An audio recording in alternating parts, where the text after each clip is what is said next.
Oke. Selamat sore semua, masih fully awake. Feel free to grab some coffee. MMA panitia ada kopi kan ya? I know it's critical time, tapi I'm sure and I promise the session will be very interesting because it's really go down to the roots, which is local culture, powering connection, and creating real impact. Tepuk tangan dulu untuk amazing speakers di sebelah saya. Ada Pak Merik Sumantri, mic-nya silahkan. Probably you want to quick introduce yourself. Hello everyone, I'm Merrick. I'm the founder and CEO of CityVision, which is an out-of-home media company. Oke, terima kasih. Tepuk tangan untuk Pak Merik as the co-founder and co-chief executive officer of CityVision. Kalian bisa lihat karya-karyanya across the street and everywhere ya, basically. Kemudian ada sebelah kanan ujung partner in crime saya, Mas Irsan Yapto, founder and CEO of Link Group. Tepuk tangan untuk Mas Irsan. Probably you would like to introduce Pak Irsan.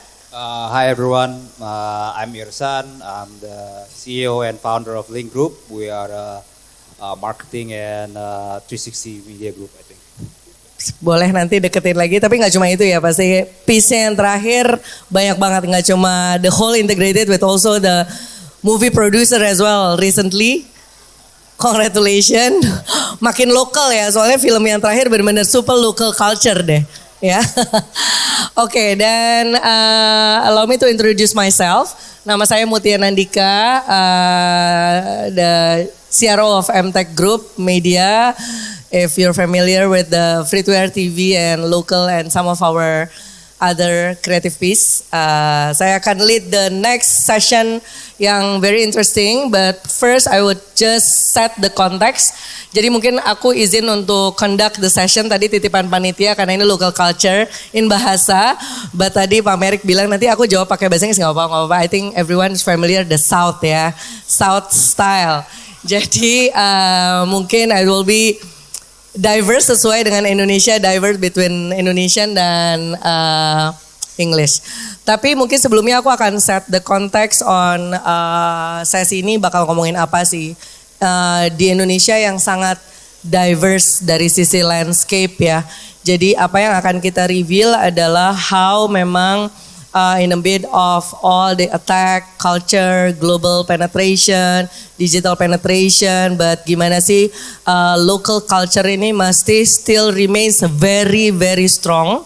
Or even mungkin 2 tahun terakhir ini kalian melihat nggak sebagai a true marketers, sebagai owner dari platform yang paling konvensional gitu ya. So we're on the same side. Kita lihat sendiri gitu di mana memang local culture ini masih ada dan kuat, and how kondisi sekarang itu still remain relevant and needs the local culture, and then to connect, dan connection antara local culture and plus on top of that ada hyper localization yang memang sekarang makin bikin everything so confusing. Tapi aku akan mungkin remind and refresh teman-teman semua di sini. I'm sure the stats is all over the news. Tapi teman-teman mungkin aware Indonesia selain the number 4 global population in the world, tapi juga top 5 rank tahun 2025 as the numbers of local content creators, which is we should be proud karena nomor 5 itu it's not easy karena dengan level tingkat edukasi yang compete with others, tapi kita ada di situ. That's first. The second, as the movie tadi juga ngedengar teman-teman Mas Edwin Nazir bilang ada 170, but the movie is actually 200 total melebihi layar yang available. Tapi percaya atau enggak, 70% box office hits adalah local movie. And actually remaining 38%-nya adalah is a Disney, bener ya Mas Irsan? So it's basically local movie is like all box office movies in Indonesia 70%. And kalau kita lihat lagi, we do have di MTech Group ada video.com, but not only that, Netflix and total local OTT combined, total content local is actually like 58%. Jadi amongst Korean movie, Hollywood movies, drama Cina, still ternyata 58% being watched and top content. Plus of course we do have the free to air TV. 94% konten free to air TV still dominated by lokal. Of course, talent search, Indonesian Idol, Dangdut Academy, sinetron and everything. Dan belum lagi kita experience yang baru very recent yang kita sendiri juga di MTech feel a little bit like phenomenal adalah the habit of masyarakat Indonesia melalui gifting. So nyawer. So I think di sini ada teman-teman IDN pasti familiar ya habitnya aware. Now hyper localization itu kerasa banget. Whereas we just hit like 1.6 like billion coins sold for being like gifting from only one talent show. So dan itu dominated and contributed by fandom dari nasionalisme. So siapa yang talent search-nya dari Makassar, from Bandung, so they will vote at any cost. So ini buat kita menarik. So I will just go through on how interesting this is untuk reveal gimana sih brand and as a true marketer melihat ini as an opportunity, as a challenges, or is there any shift in terms of the strategy? So aku akan buka common questions untuk semua. So sekarang kita lihat tadi yang aku bilang adalah hyper local revival atau kebangkitan dari hyper local gitu ya. Nah, aku pengen nanya mungkin satu-satu, apakah ini sebetulnya di-driven by a genuine return to the roots atau ada a digital era of reaction to the globalization content? Ada sort of like rejection, ada pengaruh itukah? Dan is there any way that from your point of view to suggest the brand or your clients untuk navigate this shift? Mungkin bisa dari Pak Merik dulu, and then baru continue sama Mas Irsan. Sure, thank you Mbak Mutia. I think it's actually both. Jadi Indonesia has always been a very rich and culturally diverse country. Yeah, so the local aspectnya is not new. What's difficult is how digital has amplified everything in today's age, right? So with so much exposure to global content that's digital, I think Indonesians are reevaluating their identity and their sense of self and where home is, right? In that sense. So for brands, I think the key is that local culture is a tactic and a layer. It has to start from a deeper understanding of the behaviors and the context of each community.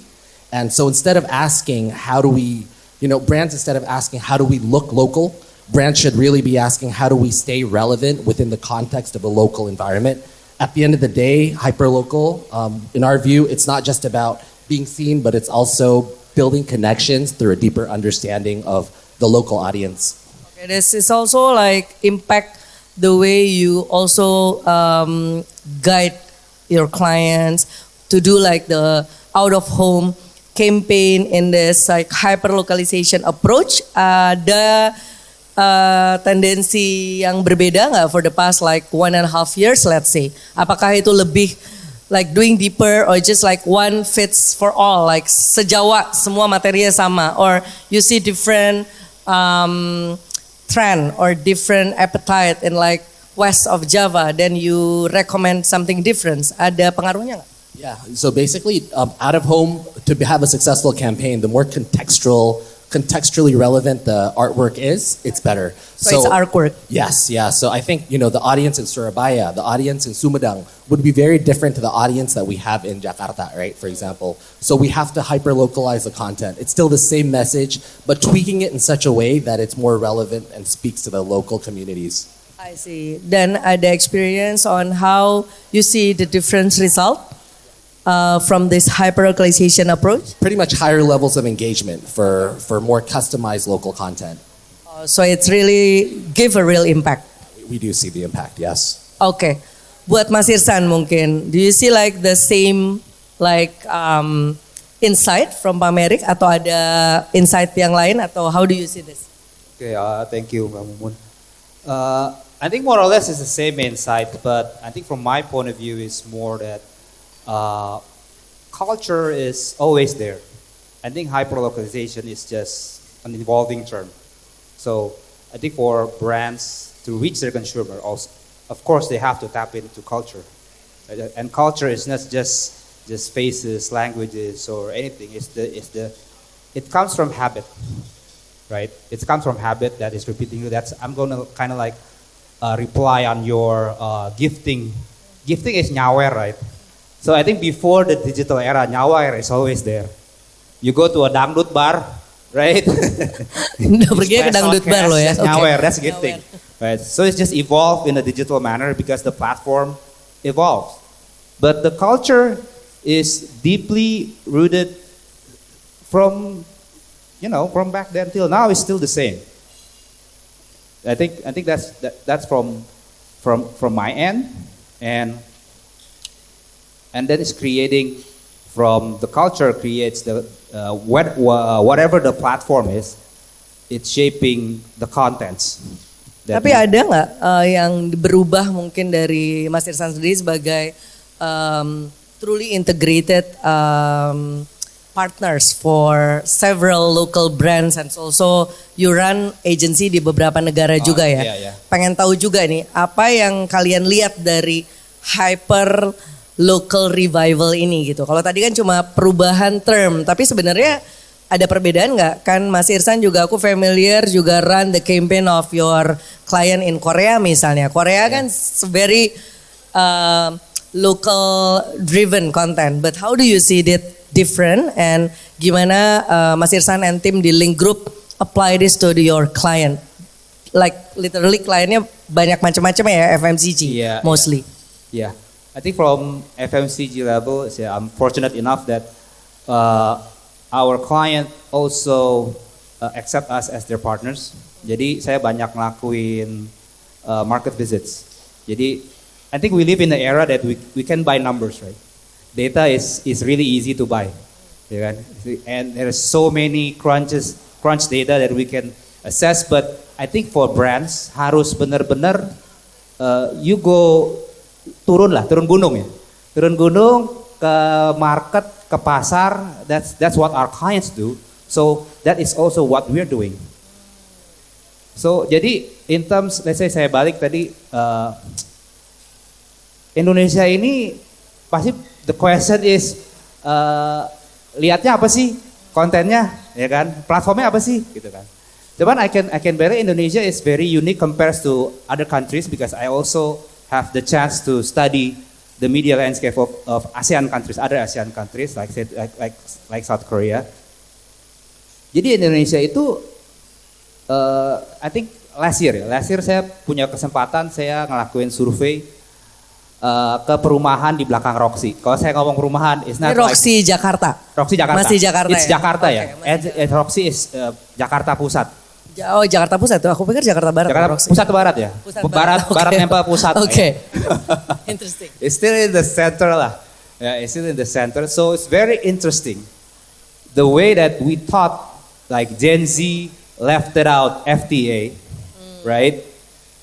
Saya survei ibu-ibu Gen Z lah, ya Mahmudnya Roxy, oke. Mahmuda Roxy. When I say perumahan, it doesn't mean gated house. Oke, understand.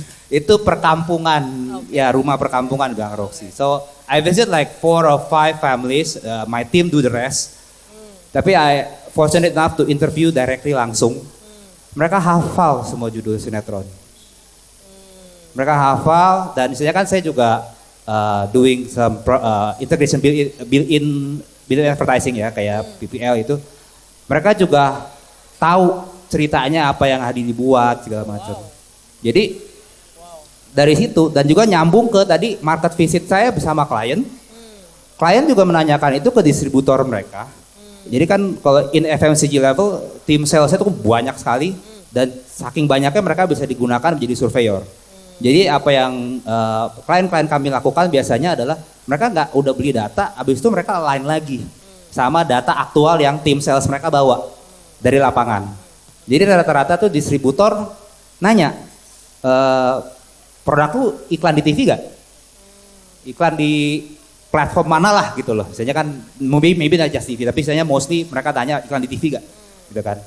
Nah di saat itu ketika distributor maksudnya prinsipal bilang iya kita beli iklan di TV, there's confident yang muncul untuk dia tambah stok, something like that. Dan of course itu yang menurut saya tap into culture. That we really see what's going on di bawah. Gitu.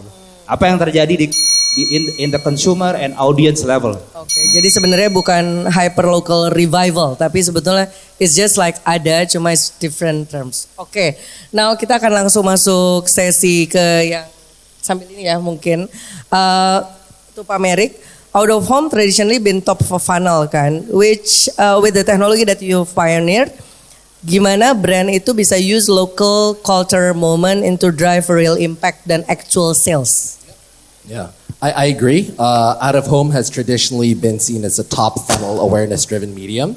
But today that's starting to also change. It's no longer just about visibility. Okay. It's about shaping the consumer journey and even influencing the subconscious along the way.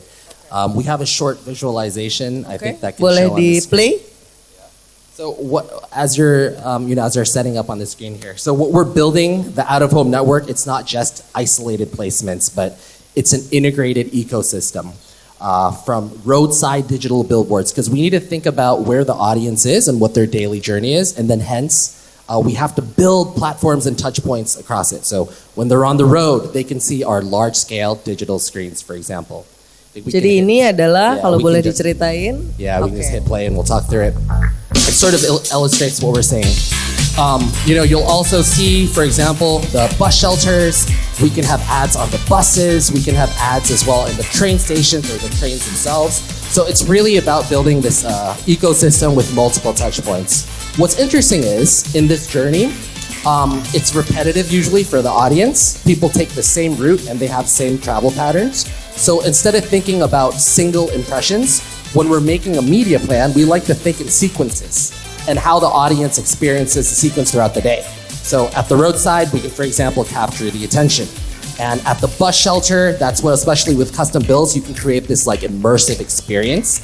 And lastly, at the train stations where dwell times are long, that's an opportunity closer to sale to prompt some form of call to action, right? So when you layer this with local cultural moments, because again, we're talking about hyperlocal, right? It starts to feed into the subconscious if you can relay the messages that are contextual at the same time. So eventually, the hope is, after seeing out of home throughout the daily journey inconsistent, we have seeped in our message and our brand into the subconscious. As we know as marketers, people, our consumers make decisions through the subconscious more than the conscious. And hence that's how maybe we're changing the landscape to drive more real bottom funnel impact too. So that's where the local culture add up to your layering to influence how subconscious and conscious into this campaign is really important. Okay, mungkin untuk Mas Irsan, as you know, as we are all know kan, Mas Irsan lead integrated marketing nih. Nah, gimana bisa handling everything from activation till merchandising dan digital commerce juga continues to grow seperti ini. Tapi how based on your data di Link Group, why is like the conventional way, which is TV experience, as you say, the most powerful place, but how you also like nggak neglecting on cara untuk tetap still doing the conventional. Dari mulai tadi interesting untuk melakukan product placement misalnya, you still doing the conventional way to do the product placement through eating, through whatever, and to script it, customize. Nah itu gimana tuh bisa tetap konsisten and either the platform is not necessarily free to air, tapi aku lihat konsistensi di situ. What is the secret sauce behind the successful stories? Yeah, I don't think it's a secret sauce. There's no secret sauce.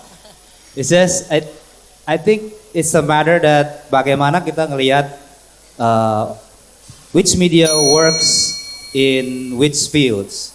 Kayak tadi kan dibilang saya ada kesempatan bahwa bisa campaign di South Korea. So South Korea worksnya apa dan Indonesia worksnya apa? Itu yang itu kita kadang-kadang kita suka terlena sama the flashy stuff gitu. Tapi kalau kita kembali lagi consumer and audience. Consumer lihatnya apa? Audience lihatnya apa? Consumer tapinnya apa? Punya akses kemana? Itu yang lebih penting daripada sekedar kita, I think maybe the terms kebawa sama marketing hype, right? Itu menurut saya apa audience rasakan dan consumer rasakan, it's more important rather Jadi than the kembali flashy lagi ke stuff. situ ya. Tapi ini Yeah. relate sama pertanyaan terakhir nih sebelum kita ke Q&A. Sambil teman-teman kalau mau ada yang Q&A. Nah ini kalau brands reach out to you guys dan mau move from just selling to actually creating impact through culture as a way forward. What is the one local value atau kearifan lokal yang kalian bisa kasih suggest gitu? Is it the way of working or is there any specific kearifan lokal atau tadi Mas Irsan pesan it's just like you just need to go to your consumer and then forget it about the creating image karena itu pun sendiri udah creating impact misalnya. How do you see mungkin satu-satu dari kalian? Ya, mungkin step one-nya kita build our understanding dulu kepada local context audience-nya. Apa keunikan dari setiap daerah-daerah atau messaging kepada setiap audience group. Nah, after we build that understanding, baru kita map out the daily journey and the touch points. Where are they throughout the day?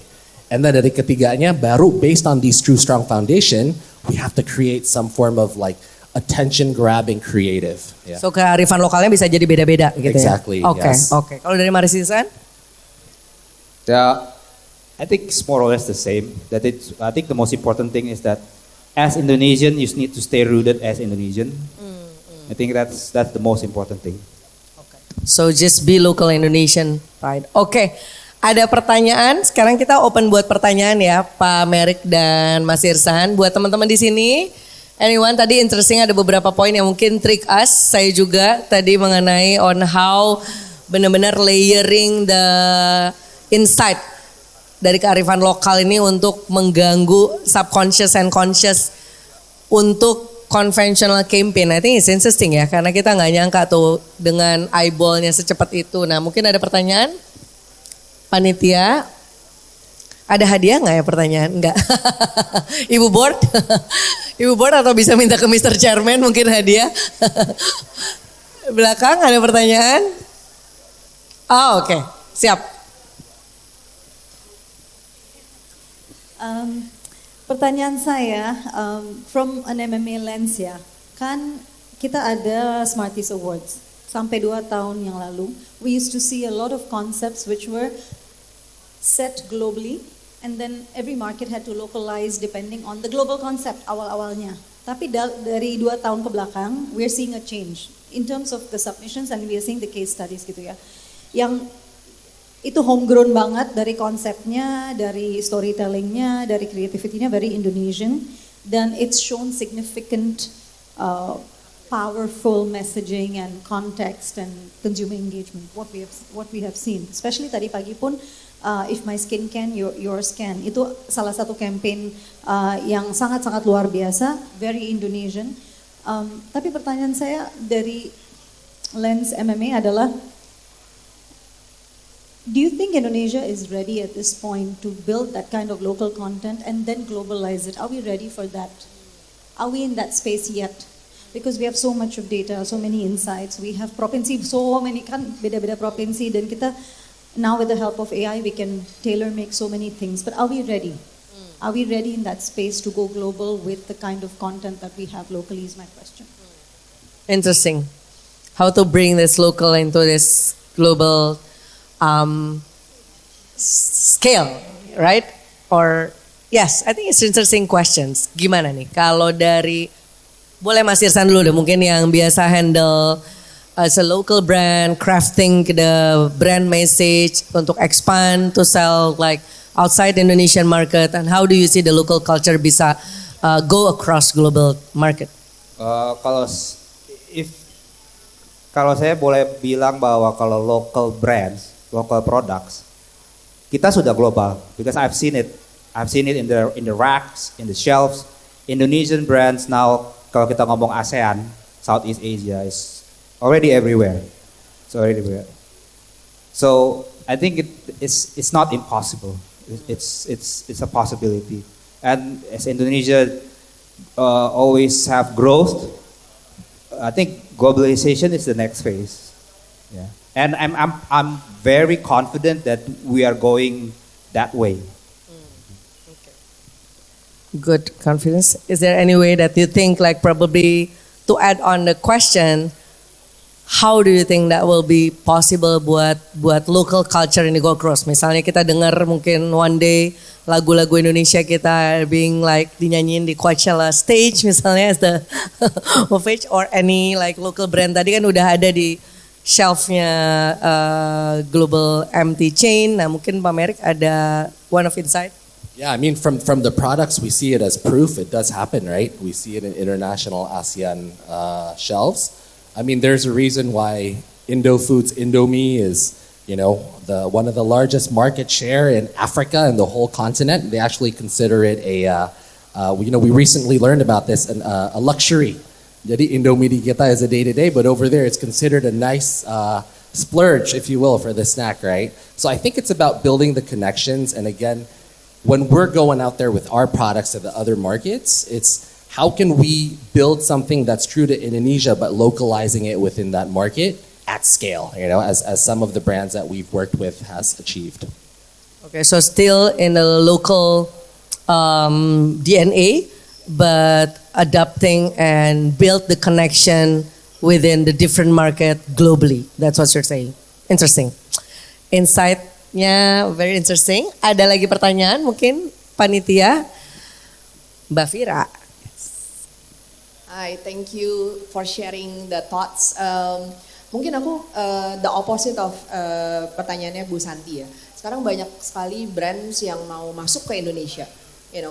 Global brands from China especially.